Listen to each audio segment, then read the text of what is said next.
everyone donates, everyone helps the cause, but Aiden had to make it weird. If Kai Cenat was in that call and had already agreed to participate, fine, that's fair, but the issue is, Aiden called him out publicly, pressuring him to donate $400,000 and saying he'd match it. The problem? He didn't even know if Kai wanted to be part of the charity in the first place. That's not generosity, it's showboating.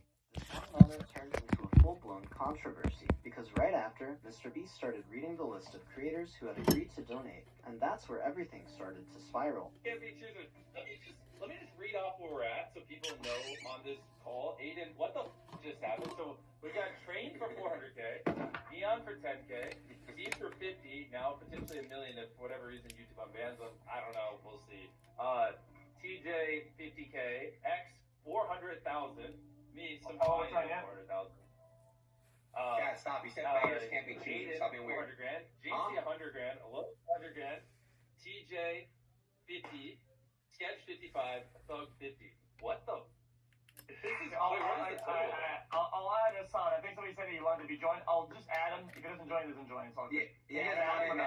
Mr. Beast started listing off all the creators who actually donated, and the numbers were wild. We're talking close to $2 million raised from less than 10 people. Neon threw in 10K, which sounds impressive until you compare it to the rest of the lineup. That's when things started to make sense. This wasn't just about charity anymore, it was about status. You could literally see the wealth gap between streamers. If Neon's donating 10,000, he's clearly not on the same level as Aiden Ross, XQC, or the big dogs. Those guys have been in the game longer, made more, and built empires, while Neon's still trying to climb up that ladder. It's a visual reminder that streaming money isn't equal. Only the top 1% are pulling in the type of cash that makes headlines. Most creators are doing fine, millionaire level fine, but that elite circle above them, they're 10 times richer. Easy. It's like looking at an exponential graph where the top shoots up way faster than the rest. Then came the moment Aiden turned to Eddie from Stake, one of the youngest billionaires in the game, the man behind Kick and Stake itself. No one even knows his exact net worth, but it's massive, and when he finally gave his take on Aiden's behavior, it was clear Eddie didn't fully back Aiden, and that spoke volumes. Just do whatever works best for you. And I don't think you should tie it to what Kai does, man. Like, you know, let Kai do what he needs to do, and again, it'd be great to push him to do something, but you know, what you do should be like independent of others, right? But that's just my way of viewing it. But yo, bro, hopefully, you know, everyone chips in and then it works out. But I think, you know, What's up with the chat, man? If you can afford 400K and you've got that 400K lying around, you want to do that, then I reckon you just do it, you know. Hell yeah, man, 100%, bro. You know how to get the chat moving. This is where the situation started to expose Aiden's real problem. He doesn't know when to stop. Eddie from Stake literally tried to calm things down, telling him straight up, bro, just donate what feels right for you. Give what you can afford and leave it at that simple, right? But Aiden couldn't resist turning it into a spectacle. Eddie even warned him, don't bring Kai into this. It's not his place to be pressured or compared, but Aiden didn't listen. If you were Kai Cenat, imagine how uncomfortable that would feel. You're just sitting there, watching someone use your name to flex donations and get attention. The first time, maybe you let it slide, but when it happens again, when someone starts saying, I'll give this much if Kai does too, it starts looking like manipulation, not charity. And that ripple effect online, it spread fast. Other creators began chiming in. Fans were debating, and suddenly a charity meant to help people became another Aiden Ross controversy. Even XQC, one of Aiden's closest friends, spoke out against him, proving that sometimes even your own circle can see what you're doing wrong. The internet is not happy with Kai Cenat. And just recently, it only seemed to get worse. So recently, Mr. Beast was doing Mr. Beast things, and he recently launched this campaign called Team Water. And if they can help out more countries... I'm gonna pre-disagree with this. I don't know what things is gonna be. I think it's gonna be probably a bad thing. I guess everyone's on your chat. We're going to the charity chat. I think we should just leave people alone. Like, dude. I think if you're about to pressure or somebody do something and they don't want to do it, you stop there. It's enough. Like, you ask somebody or whatever. XQC do talk fast. They don't respond or I didn't even know that. I see the skill about him. This this next part really shows why people started losing patience with Aiden. A few days passed after the whole charity stream, and Kai Cenat never publicly said anything about donating. He didn't confirm, didn't deny, nothing. And honestly, that should have been the end of it. If someone doesn't want to donate, that's their choice. Period. What made this ugly was the pressure. Aiden kept turning the situation into a spectacle, basically bullying people into donating, and that's where the internet split. Some said, yeah, call out the flexers, while others thought it was out of line. And XQC's take here was surprisingly balanced. He said, if someone is constantly showing off their cars, jewelry, and mansions, and acting like they're living above everyone else, then yeah, it's fair to pressure them a little. If you're out here flexing a $250,000 watch, bragging about a $2 million car, and a mansion that's in my life, a bro. garage, then acting broke when it's time to give to charity, people are gonna call you out. That's just karma. But Kai, he's not that guy. He doesn't go around bragging about what he has. So if that's the case, donate to every charity in the world. Drag him into it like he's some greedy influencer. And Not that's where just the real Mr. problem Beast's started. charity. The situation spread like wildfire. People on X, Twitter, began digging up old clips, dragging Kai for something completely unrelated. The Nigeria School Project. You remember that? The one he promised to help fund? Suddenly people were saying he never built it, and accusing him of scamming his fans. But that's the worst part. It wasn't even true. Kai had been posting updates for months about the school, showing progress, explaining delays, and making it clear he had already contributed money. Just because the final project wasn't finished yet, people jumped to conclusions. That's what happens when you do anything good publicly. The internet holds you to impossible standards. And it's wild because if Kai had never promised that school, nobody would have cared. He'd still have the same fans, the same respect. But because he was open about helping others, people twisted it into something negative. They'll hate you for not helping, then hate you again when you do. And while all this noise was spreading, here's the part that made everyone furious. Aiden Ross never even donated the $400,000 he promised. After all that pressure, all that public flexing, all those loud claims about matching donations, the man didn't follow through. A few days after his big call-out, people started realizing Aiden hadn't sent a single dollar to Team Water. That's when the internet flipped. And then I'll be watching these streams, it'll be like, this streamer fell off, and how they fell off. Like, these people did not fall off. If they still rich, they didn't fall off. They still streaming, they didn't fall off. I think XQC donated. I'll donate my 400K when Kai donates 400K, and if Kai doesn't donate 400K, I'll donate 100K. Not wrong with that. All right? Nothing wrong with that. I specifically like this video is the downfall of Aiden Ross. Like Aiden Ross, they got a downfall. He still got a big fan base. Wow, chat. Let me ask you guys a question. I'm donating $100,000, chat.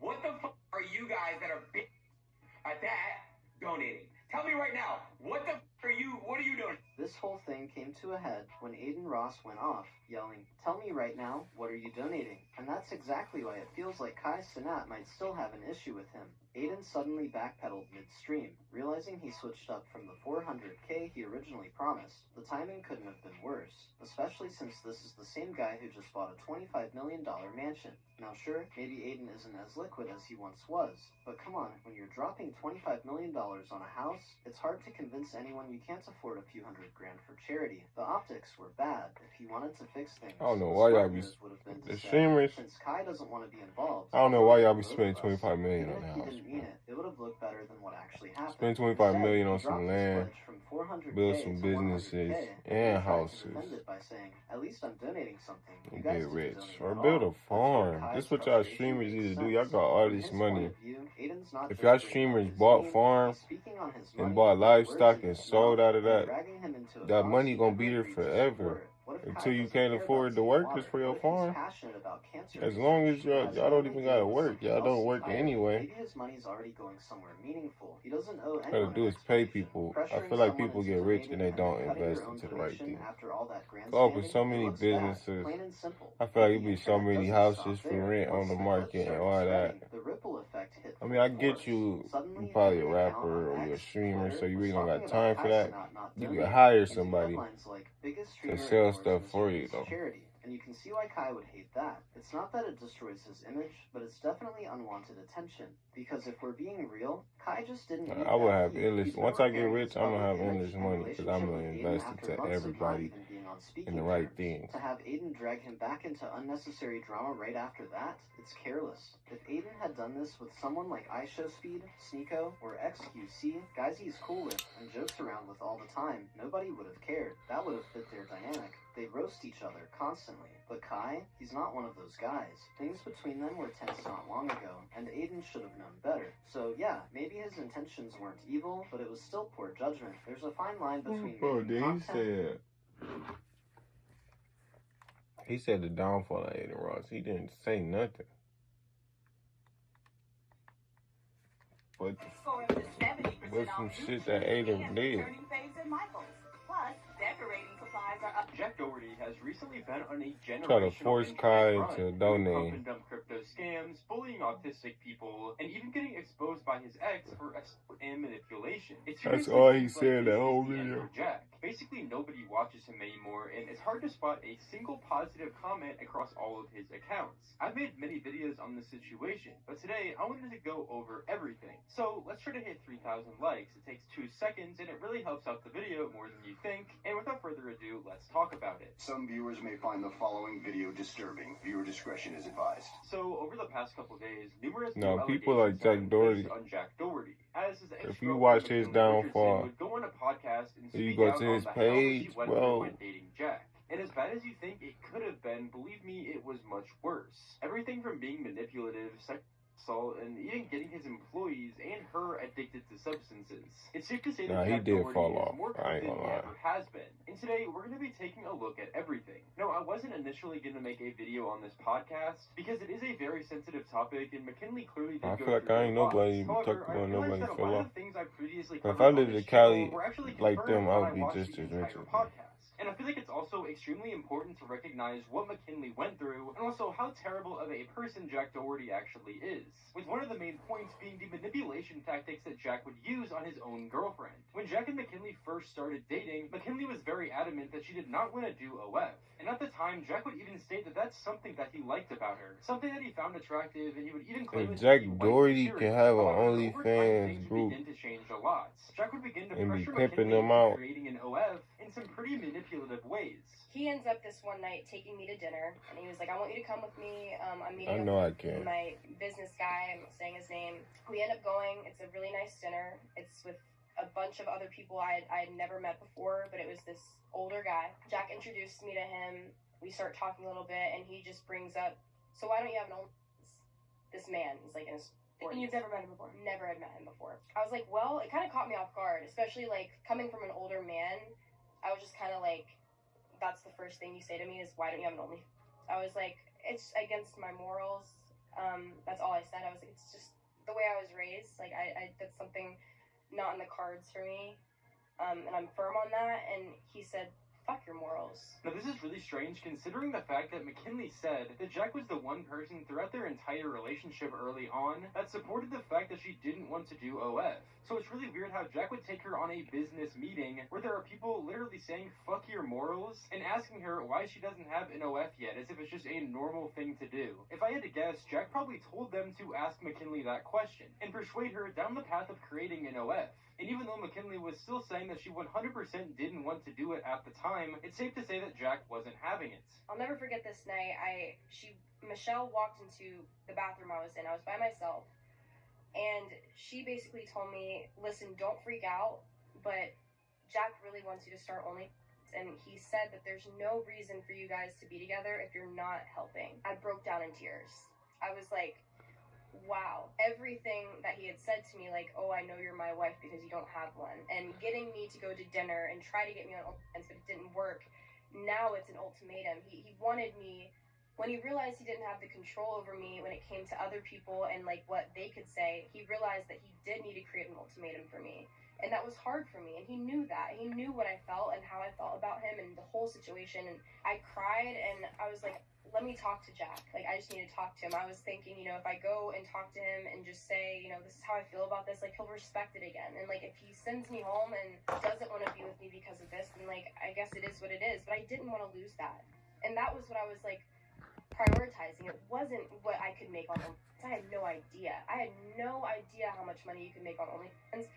I just knew that I really wanted this guy. But I remember walking into the room that he was in. He was alone, also with one of his employees, and I walked in and they just started laughing. because Jack had never brought up OnlyFans to me, so it was like, because he made everyone else do it. Very awkward. Yeah, he made everyone else do it. It's sad looking back on it because that was something I respected. I was like, I respect the fact that he cares about my beliefs and he understands that. After talking to him, I was explaining how this is not in the cards for me, Jack. Like, I don't know what to do. Like, my parents, like, I can't even imagine what they would think if I did this.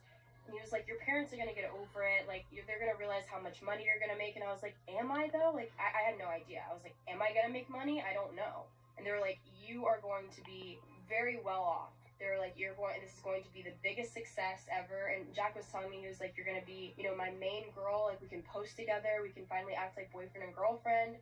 We can start doing things together. And, like, it's not reasonable for you to be in my life if you're not involved in my life. It really just seemed like this was the final straw for Jack. To be honest, knowing the guy, he's probably been plotting this from the very beginning and manipulating this girl into think that, he's her safety nets. He can take care of her physically and emotionally and all of these things whenever in the end he didn't actually care about her. He didn't actually care about her beliefs or anything like that. He just wanted to use her and mentally abuse her to be his eventual content girlfriend. And unfortunately, that would be the ultimate outcome. I tried to shut down the conversation and I just agreed to it. And in my head, I was like, I'm not doing this. I'll have a conversation with him tomorrow and I'll just be like, listen, I've been thinking about it. I can't do it. Like, that's where my head was at. But I just literally, I wanted to stop the conversation. I was so uncomfortable. I had Michelle and his other employee and him just like telling me how successful it's gonna be. And that was something that I didn't know for sure. I didn't know if like I would start it and then like, my parents would never speak to me again. I was fully preparing myself for that. I woke up and that morning he had a contract in hand and he told me to sign it. I didn't even have the opportunity to talk to my parents about it or for any legal representation. He gave me the contract and he basically just said sign it. I read through it and I didn't like how it said, he owns all of my social media accounts because again, I had a following. I had 500,000 followers on TikTok. I had over 100K on Instagram. That was something I had built for years. And that was something that I held very close to me. So I was like, I just want to make sure, like, in this contract, do you actually own all of my accounts, even the ones that I have? And then he was like, no, the contract means nothing. Like, we can change anything, but it's whatever. Just sign it. So I signed it, and then first words that came out of his mouth were, you're now Jack Doherty's girlfriend. This guy's the biggest fucking scumbag on planet Earth. This guy literally manipulated McKinley and then lied straight to her face as she was signing basically her entire life away on this contract. And guys, if you really think about it, he emotionally abused her into signing this by acting like her girlfriend for I think the past year prior to this. So where now he has complete control over all of her social media accounts, and he's likely taking literally all of her money that she's gonna make from OF and paying her a small portion. And by the way, what makes all of this even worse is that he would even begin putting content before her physical well-being by putting her in very dangerous situations. As I'm sure most of you guys remember the golf cart clip, whenever he flipped a golf cart and she was critically injured, to which he would just brush it off and continue streaming, and in the hospital go see her and begin filming her saying tons of outlandish things. He flipped an entire golf cart on top of me on purpose, and it was for a clip. I know that because he was trying his best to flip it, and you can see in the footage the only thing that he was looking for was the camera to see if they got it.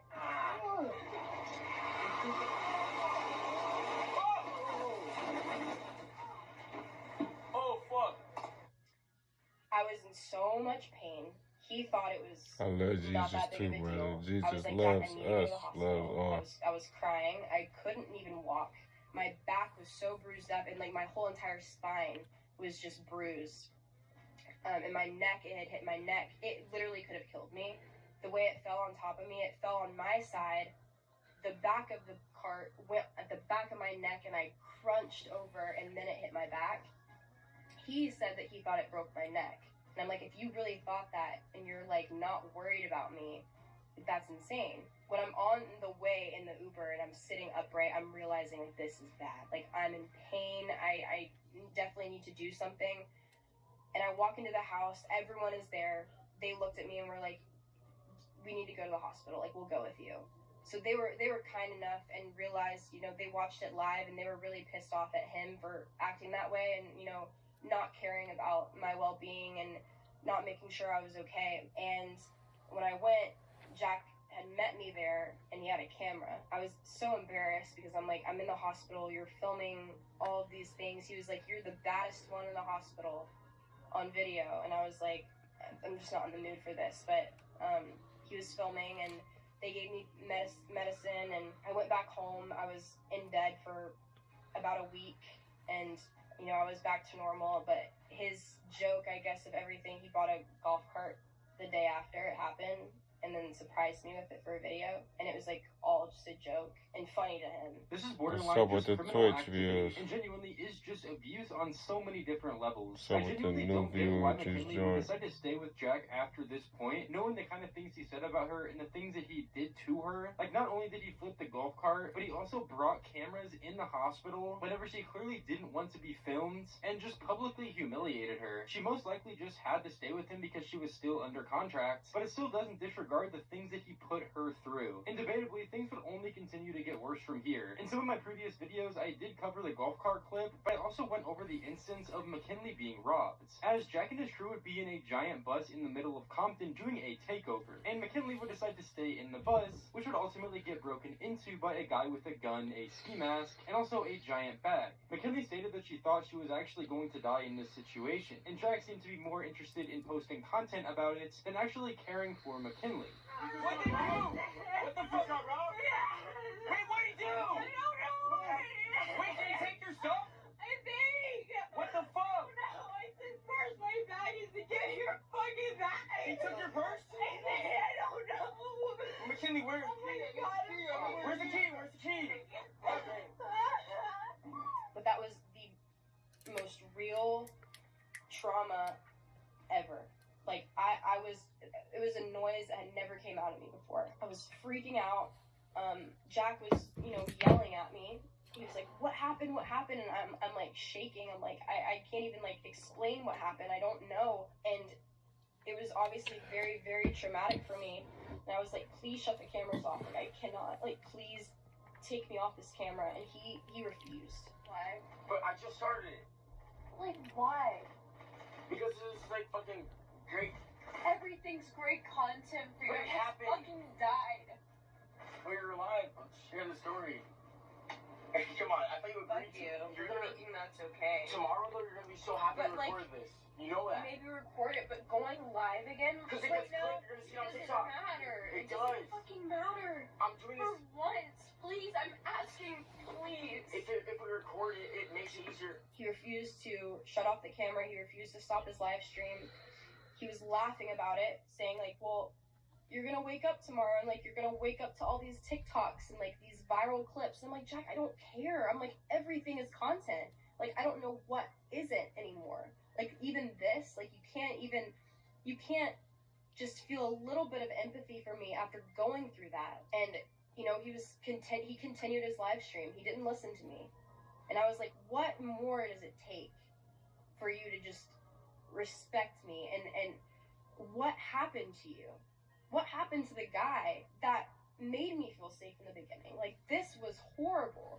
And now you don't care. And I realized in that moment, I was like, this man doesn't fucking care about me. You don't care. After watching this entire podcast, I feel like it's just so apparent that Jack never actually cared about McKinley. Well, maybe he did, but he only cared about her in a way that he could benefit himself. He emotionally manipulated this girl into becoming his girlfriend just so he can use her for content, and also force her to sell her soul to OF. I've seen a lot of people saying, well, why didn't she just leave the situation? Or it's her own fault for even associating herself with Jack Doherty. But maybe she really didn't know the kind of person Jack Doherty was going into meeting him. Maybe she actually fell in love with this guy and trusted that he had the right intentions for her. But obviously, that's not the case whatsoever. So with the Obviously, you have to YouTube, also consider the fact that she was so with the lying new in this views, situation, which even though I personally don't believe she was lying, I mean, none of this stuff has actually been proved, so we have to say that it's alleged. However, in part 2, things would get a lot more personal. She would show private videos and text messages between her and Jack from the lowest points of their relationship. Jack would constantly be yelling at her for the simplest reasons, and in some scenarios would even put his hands on her for not doing exactly what he says. You make my life harder, I'm sorry. It's like I have to carry you through life and you're my girlfriend. I have things I have to do every day. You're supposed to help me through it. You should be so helpful with it. You should make your own videos all day long. I was able to do my own thing, help everyone else with their stuff. I have to just help me and you down.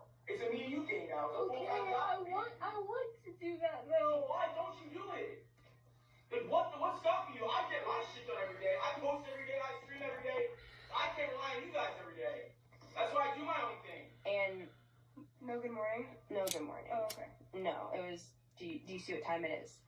And I was like, yeah, I'm about to get up. I'm sorry. I just, like, I didn't feel good. I was really tired.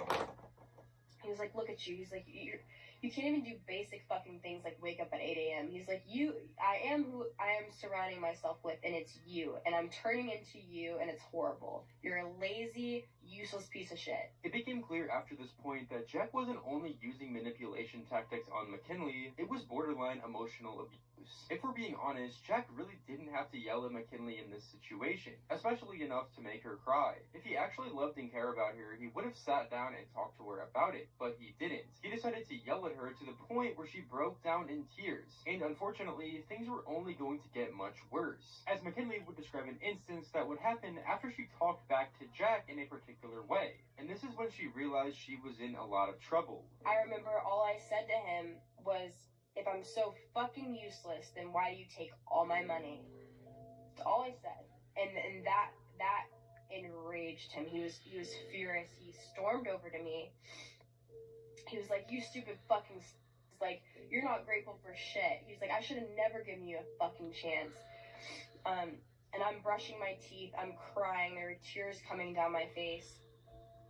And he comes right here and he's like, you're a stupid fucking spitting on me. He literally, I could feel the fucking spit come off of his mouth because of how close he was to my face, screaming in my ear. And he pushes me as hard as he can into the wall.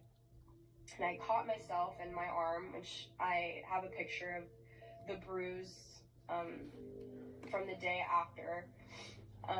He pushes me and I caught myself, and he told me, he was like, oh, you flopped. He's like, stop flopping. I was like, I did not flop. I said, don't you ever fucking put your hands on me. Ever. Ever. And he was like, I didn't fucking put my hands on you. You flopped. He was like, I don't give a fuck. You flopped. So I walked outside to the outside balcony after.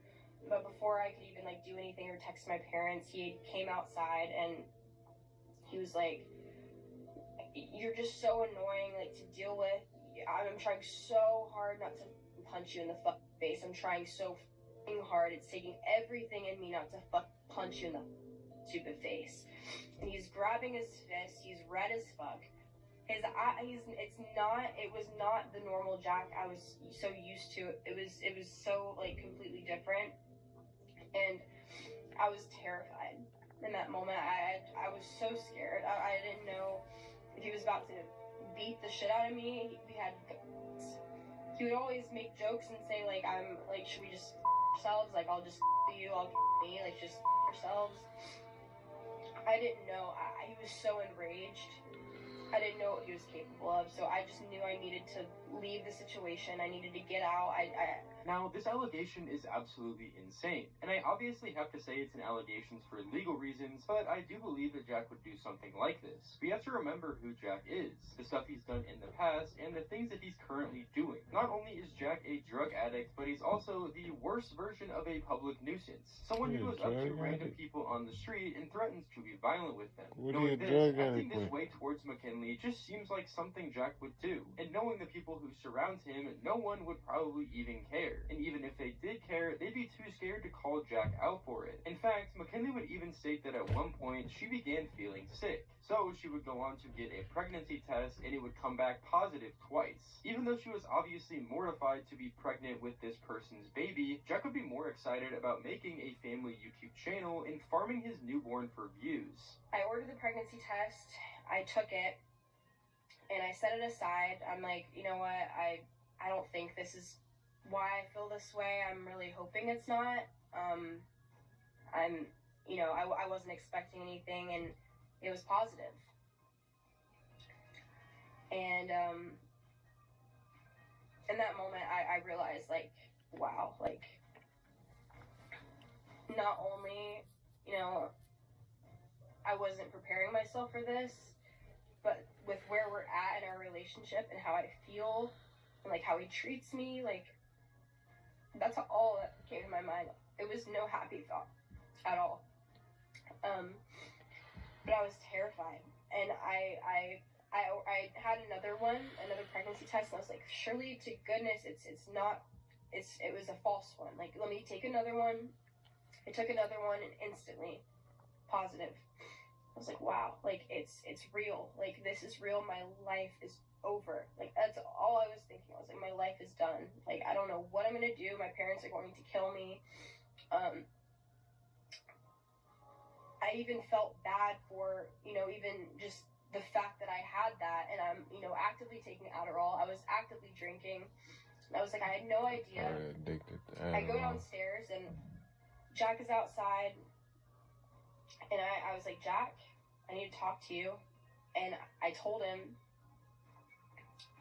and he didn't seem surprised whatsoever. He was like, W. He literally... Just stress sweating through my third set of scrubs. Totally normal, very healthy. I'm sure it's not a sign of emotional unraveling.